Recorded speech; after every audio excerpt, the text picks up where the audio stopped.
अस्सलाम वालेकुम। I hope कि आप सब बिल्कुल ठीक होंगे, मज़े में होंगे और इन्जॉय कर रहे होंगे लाइफ को। अल्हम्दुलिल्लाह मैं भी बिल्कुल ठीक हूँ और मेरी दुआ है कि अल्लाह ताला आप सबको अपने हिफ्ज़ व अमान में रखे। और ये सुबह का टाइम है, हम नाश्ता वगैरह करके फ़ारिग हुए तो बहुत अच्छी धूप थी बाहर। मैंने सोचा कि बच्चों को बाहर लेके जाती हूँ, ज़रा घुमा फिरा के लाती हूँ, काफ़ी दिनों से घर पे ही हैं, तो बाहर नहीं निकलते आजकल हम। तो फिर मैंने जल्दी से बच्चों को तैयार किया और बाहर निकले और जैसे ही हम बाहर आए तो धूप एकदम से गायब हो गई। यहाँ पे ऐसे ही होता है, थोड़ी देर के लिए सूरज निकलता है और फिर जो है ना धूप गायब हो जाती है। तो लेकिन बाहर बहुत अच्छा वार्म वेदर था और बिल्कुल ऐसे लग रहा था जैसे स्प्रिंग आ गई है। फिर हम वॉक करते-करते काफ़ी आगे तक चले गए और नर्सरी के पास पहुँच गए। तो फिर हमें याद आया कि जो है ना नर्सरी का पैक इस वीक अभी पिक नहीं किया, तो हम वो भी पिक कर लेते हैं। मेरे बेटे को हर वीक नर्सरी से जो है ना वो एक एक्टिविटी पैक मिलता है जो कि घर में एक्टिविटी करवानी होती है। तो वो हमेशा मेरे हस्बैंड ही पिक करते हैं, लेकिन आज फिर हम बाहर निकले थे तो हमने कहा चलो साथ में ये भी पिक कर लेते हैं। तो फिर हम नर्सरी आए पिक करने के लिए और वहाँ पे जो है वो इसकी टीचर नर्सरी की मिल गई और वो फिर बातें करने लग गई। और यहाँ पे बच्चों का और टीचर्स का आपस में इतना अच्छा रिलेशनशिप होता है कि एक दूसरे से इतनी बातें करते हैं, खूब एक दूसरे का हाल चाल पूछते हैं। और हालांकि हम लोग जब छोटे होते थे अपने टीचर से बहुत डरते होते थे और उनसे मतलब ज़्यादा बातें नहीं करते थे, लेकिन यहाँ पे बिल्कुल ऑपोजिट है, बहुत ही फ्रेंडली रिलेशनशिप होता है बच्चों का टीचर्स के साथ। अच्छा, मुझे इतना अंदाज़ा नहीं था कि नर्सरी में जो है वो इतना काम करवाते हैं बच्चों को। मुझे यही लगता था कि जैसे बच्चे जाते हैं और टॉयज़ वगैरह के साथ खेल के और आ जाते हैं। लेकिन अब ये एक्टिविटी पैक हर वीक देने लगे हैं तो इससे पता चला है कि वो तो इतना मतलब काम करवाते हैं। जैसे कि इसमें 5 डेज़ की डिफरेंट 5 एक्टिविटीज़ हैं। एक जो है वो रीडिंग से रिलेटेड है, एक कलर्स से और फिर एक जो है वो कोई भी क्राफ्ट करना है और एक जो एक्टिविटी है वो मतलब फूड से रिलेटेड है, जैसे कि कोई भी सैंडविच बनाना है या फिर बिस्किट के ऊपर कोई डिज़ाइनिंग वगैरह करके आइसिंग वगैरह करके वो करनी है। मतलब हर वीक जो है वो डिफरेंट एक्टिविटीज़ होती हैं और इतना बच्चे जो है क्रिएटिव काम करते हैं नर्सरी में। और यहाँ पे जो है वो एक एक्टिविटी थी, उसमें एलियन ड्रॉ करना था और ये फिर मैंने अपने बेटे को एलियन ड्रॉ करके दिया डॉटेड लाइंस में और फिर उसने जो है ना वो लाइंस को खुद कंप्लीट किया और अब कलर कर रहा है। तो ये मेरा बेटा बहुत खुश होता है ये एक्टिविटीज़ करने में। हालांकि वो इन्हीं एक्टिविटीज़ की वीडियो भी अपलोड करते हैं वेबसाइट पे, लेकिन वीडियोस देखने में इसको इतना मज़ा नहीं आता। बस इसको ये होता है कि जो पैक मिला है मुझे मैं वो आज ही सारी कर लूँ। एक पहले करेगा फिर कहेगा मम्मा आप दूसरी भी आज ही करनी है। तो इस बिज़ी रहता है, फिर एक्टिविटी करता रहता है अपनी। अभी ये जो इसने ड्रॉ किया अभी इसकी पिक्चर लेके जो है वेबसाइट पे मुझे अपलोड करनी है। फिर वो टीचर्स देखेंगी और फिर उसका प्रिंट करके जो है ना नर्सरी की वॉल पे लगाएंगी। साथ ही वहाँ पे एक एशियन शॉप भी है, तो फिर मैं एशियन शॉप में गई। मैंने कहा देखती हूँ अगर कोई वेजिटेबल है तो मैं ले लेती हूँ। तो मुझे वहाँ पे ये टिंडे में नज़र आए और बहुत ही ज़्यादा फ्रेश थे, बिल्कुल ताज़ा ताज़ा। तो मुझे देख के फिर बस मुझसे रहा नहीं गया, मैंने कहा नहीं ये मैं ले लेती हूँ, क्योंकि मेरे हस्बैंड को भी बहुत पसंद है और मुझे भी बहुत पसंद है टिंडे गोश्त।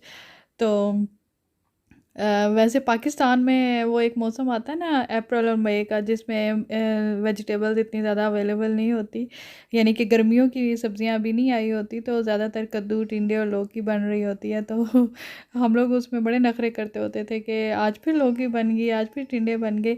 लेकिन यहाँ पे इन टिंडों की इतनी ज़्यादा कदर है कि हमें ये मिलते नहीं हैं और बहुत कम मिलते हैं। और जायका जो पाकिस्तान वाला होता है ना, सही टिंडे वाला जायका, वो बहुत कम मिलता है। और आई थिंक ये आजकल इंडिया से आ रहे हैं, बहुत ही अच्छे और फ्रेश थे। और प्राइस तो आजकल ज़्यादा है, ये मुझे तकरीबन 8 पाउंड के किलो मिले हैं। और पाकिस्तान में इनकी बिल्कुल भी वैल्यू नहीं होती। बस ये वही है कि सप्लाई एंड डिमांड वाली बात है कि जहाँ पे इसकी सप्लाई ज़्यादा है तो वहाँ पे फिर इनकी कदर नहीं है। लेकिन यहाँ पे ये नहीं होते, बाहर से आते हैं तो हमारी नज़र में तो इसकी बहुत ज़्यादा वैल्यू है। और हम लोग बस तरसते रहते हैं पाकिस्तान के टेस्ट को, कि उस तरह का टेस्ट बन जाए, उस तरह का टेस्ट मिल जाए। तो अल्लाह का शुक्र है मिल जाती हैं चीज़ें, और जिस चीज़ का दिल करता है हम लोग बाय कर सकते हैं, ले सकते हैं। और दुनिया के कुछ तो ऐसे ममालिक हैं जहाँ पे ज़मीन अच्छी नहीं है, इकनॉमिकल कंडीशंस अच्छी नहीं है, लोग बाय नहीं कर सकते, खा नहीं सकते। तो हमें शुक्र अदा करना चाहिए कि अल्लाह ताला ने हमें इतनी ज़्यादा नेमतों से नवाज़ा है, हम जितना भी उसका शुक्र अदा करें कम है। और यहाँ पे मैं अब बनाने लगी थी खाना। तो इसके लिए मैंने प्याज ज़्यादा लिए हैं, 3 बड़े-बड़े प्याज लिए हैं, और उनको काट के मैं हल्का-हल्का अब इनको फ्राई कर रही हूँ, ज़्यादा ब्राउन नहीं करूँगी। और इसके बाद इसमें डाल दूँगी गोश्त, और गोश्त को भी मैं हल्का सा ब्राउन करूँगी। इसका जो है थोड़ा सा पानी इसका ड्राई हो जाए और इसका कलर चेंज हो जाए, इस तरह से बहुत मज़ेदार बनता है। अब गोश्त का पानी ड्राई हो गया है, कलर उसका चेंज हो गया है, हल्का सा पिंकिश सा हो गया है। तो अब मैंने इसमें जिंजर गार्लिक पेस्ट डाल दिया है और इसको 2 से 3 मिनट पका लूँगी। और उसके बाद मैं अब इसमें बाकी मसाले डाल दूँगी और टमाटर डाल दूँगी। टमाटर भी मैंने थोड़े ज़्यादा लिए हैं क्योंकि सब्ज़ी में अच्छे लगते हैं। और अब इसको अच्छा सा मिक्स करूँगी और 3 से 4 मिनट पकाऊँगी इसको। और इसके बाद अब मैंने इसमें 2 टेबलस्पून योगर्ट डाल दी है। योगर्ट से बहुत अच्छा टेस्ट आता है, बहुत ही मज़े का क्रीमी बनता है। और अब इसको मैं अच्छी तरह से मिक्स कर लूँगी और उसके बाद फिर मैं इसमें डालूँगी पानी, गर्म पानी, और फिर गोश्त को गलने के लिए मैं बंद करके रख दूँगी 20 मिनट्स के लिए। और यहाँ पे मैं आप सबका शुक्रिया अदा करूँगी जो मेरे वीडियोस को देखते हैं और इतना पसंद करते हैं और मेरे साथ रिलेट करते हैं। मतलब कि कमेंट्स में बता रहे होते हैं कि हाँ भाई हमारा बच्चा भी ऐसे करता है या हम भी इसी तरह से पकाते हैं। तो बहुत अच्छा लगता है आपके कमेंट्स पढ़ के, और बिल्कुल एक फैमिली वाली फीलिंग आती है। और माशाल्लाह से अब सब्सक्राइबर भी मेरे इंक्रीज़ हो रहे हैं। तो आप लोग इसी तरह मेरी वीडियोस को पसंद करते रहें, देखते रहें। और 60% तो ऐसे लोग हैं जो कि मेरी वीडियोस को देखते हैं लेकिन उन्होंने सब्सक्राइब नहीं किया हुआ चैनल को। तो आप लोगों से भी एक रिक्वेस्ट है कि आप लोग भी सब्सक्राइब कर लें ताकि मुझे भी थोड़ी सी मोटिवेशन मिले। आप लोगों की वजह से ही मोटिवेशन मिलती है और फिर और वीडियोस बनाने का भी दिल करता है। और यहाँ पे मैंने सब्ज़ी पहले काट ली थी। टिंडे मैंने अच्छी तरह से छील के धो के और फिर मैंने काटे थे, क्योंकि अगर काटने के बाद धोएं तो फिर सब्ज़ी में बहुत ज़्यादा पानी आ जाता है। तो फिर मैंने अब गोश्त की अच्छी तरह से भुनाई करके और मैंने टिंडे डाल दिए हैं इसके अंदर। और अब मैं इसको 10 मिनट्स के लिए बंद करूँगी और ये 10 मिनट्स में बहुत ही अच्छे से गल जाते हैं। और मैंने इनको बहुत ज़्यादा मशी नहीं करना, या थोड़ा सा इसकी जो अपना शेप है और टेक्सचर है इसको एज़ इट इज़ रहने देना है। थोड़ी सी हल्की सी बुनाई करूँगी। ये देखें ये बहुत ही अच्छे से गल गए हैं। अब बस मैंने इसकी हल्की सी बुनाई करनी है। बिल्कुल जो थोड़ा थोड़ा सा पानी है ये वाला ड्राई करना है। और यहाँ पे मेरी बेटी भी मुझे बहुत तंग कर रही थी तो वो वॉकर में थोड़ी देर के लिए खेलती है, फिर भी कहती है कि बस अब मुझे जो है ना वॉकर से निकाल दो। तो मैंने कहा मैं जल्दी से काम अपना ख़त्म कर लूँ वरना ये काम जो है ना मेरा इधर ही रह जाएगा। तो फिर वो मैंने बेटे के साथ उसको बिठाया गाड़ी में, वॉकर से निकाल के मैंने कहा थोड़ी देर आप इसके साथ प्ले करो तो मैं जल्दी से अपना काम ख़त्म कर लूँ। तो दोनों वो अब खेल रहे हैं मज़े से।